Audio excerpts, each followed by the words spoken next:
Okay, this week in the news, Apple is under the gun for the iPhone.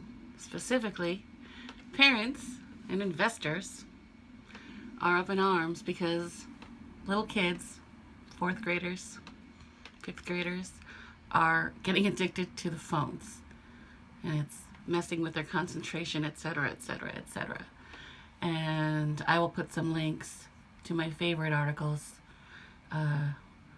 Reuters looks like they broke the story. I could be wrong about that.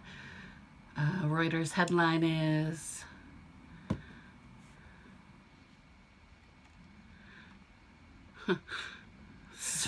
they're all so ridiculous. I don't know which one to read. Reuters is Apple says it looks out for kids as investors cite phone addiction. Investors urge Apple to do more to protect children from smartphone. That's on macrumors.com. Bloomberg. Shareholders push for study of iPhone addiction. I'm going to tweet that one to Paula Poundstone. She's been talking about too much screen time for kids for a few years now in her ads and her hours. So saw her at the Wilbur. Also, too, the thing that it's a study. If you're an NPR listener, you know Paula Poundstone will be the one to say, they did a study of what? Apple vows new parental controls. You know what's a parental control? Don't get them the iPhone, or take it away, or give it to them in a certain... All right, I'm going to stop there because I have no kids and I have no business telling parents what to do. Here's what I do know. When I was in fourth grade, I made a new friend. Her name was also Michelle. Went over to her house and she had a TV in her room.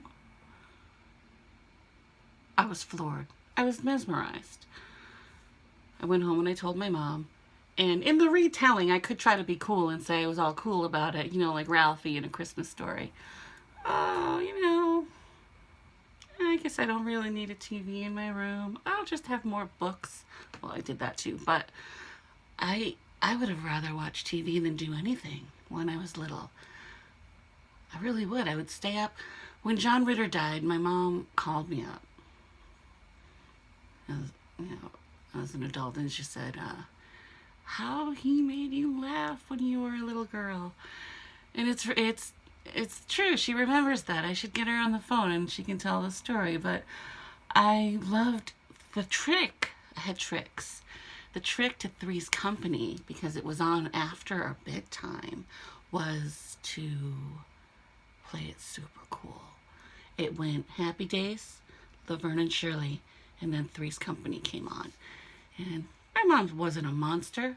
If I was invested in the show, she's not going to make me turn it off.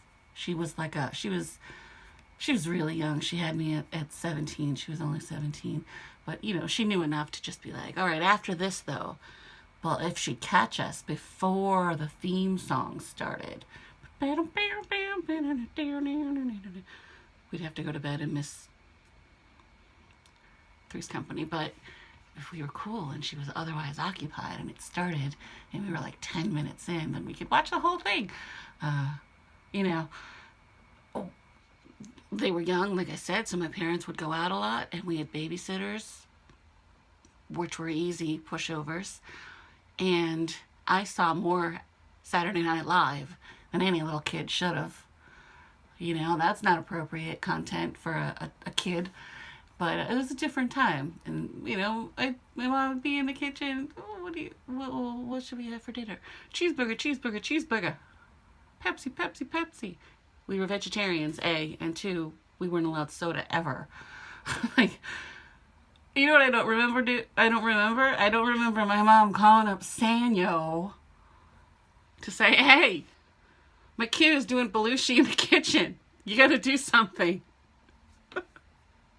God, Apple phones. The phone is not the problem. You're the problem. Hey, did your kid eat a Tide Pod this week too? Why don't you call up Maytag? Complain to them.